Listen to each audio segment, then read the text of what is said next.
आहे. माझा तुझ्या बाळाशी काय संबंध रे? काही संबंध नाही. माझी मुलगी या घरात आल्यापासून तूच तिला हकलवण्याचा प्रयत्न करतेस. अरे सोड, मी तिच्याकडे डुंकून बघत देखील नाही, समजलं?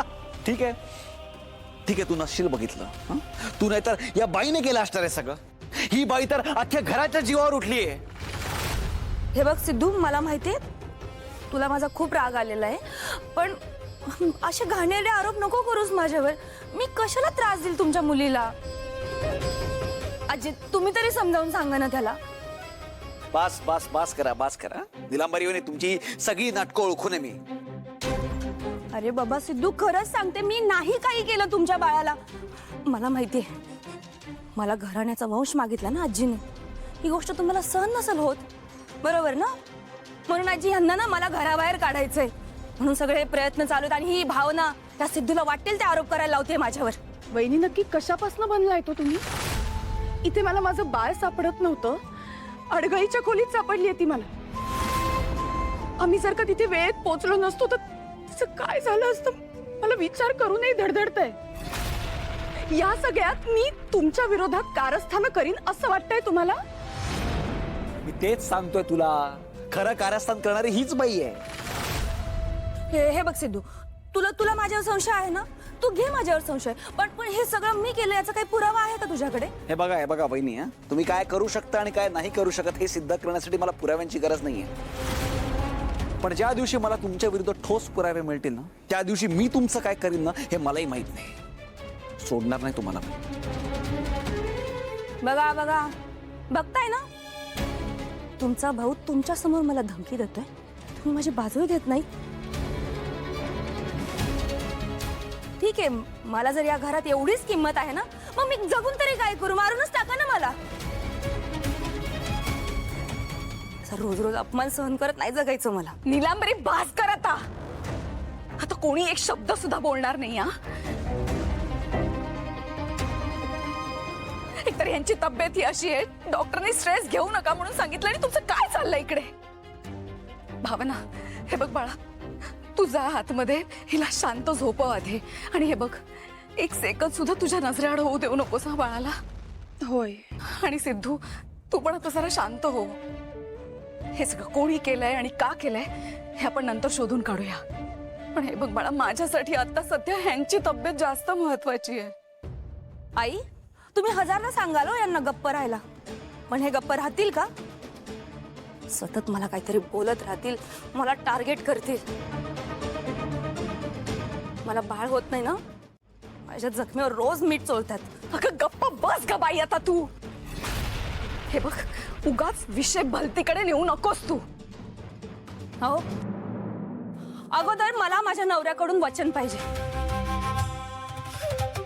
मला एक वचन द्या, तुम्ही मला आपलं बाळ देणार आहात म्हणून. आपण जाऊ ना हॉस्पिटलमध्ये, ट्रीटमेंट करू, पैसे खर्च करू, पण हा जो डाग लागलाय ना माझ्यावर, तो पुसायला मला मदत करा.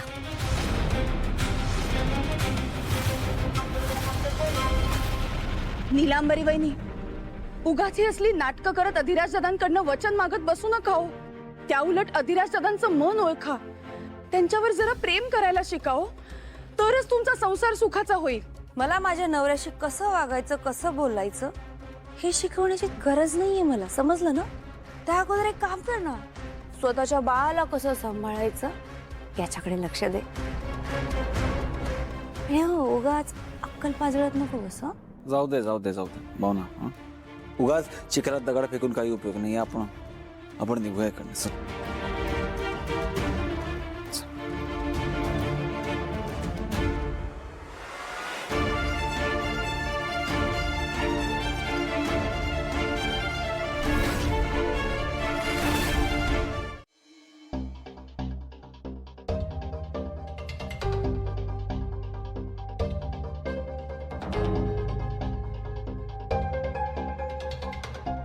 बाबा, काय झालंय?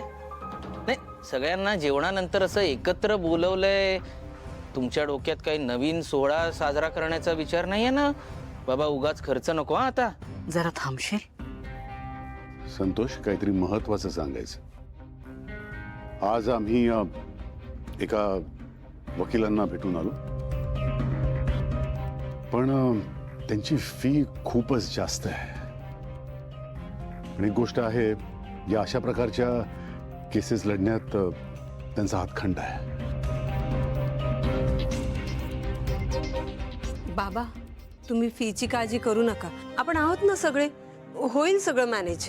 हो बाबा, आता तर हॅरीचाही जॉब चालू आहे आणि माझंही सगळं चांगलं चालू आहे, त्यामुळे होईल मॅनेज.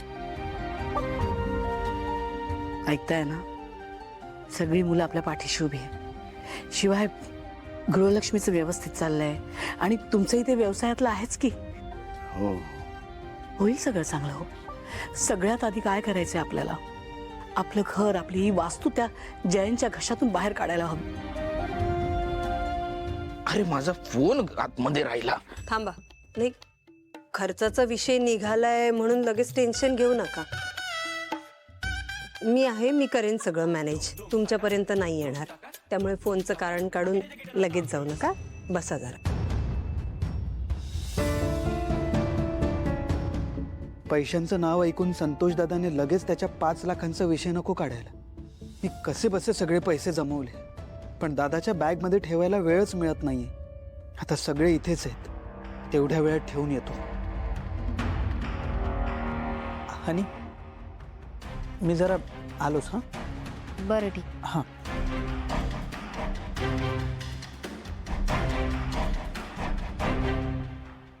अरे हा हरीश कुठे गेला आता?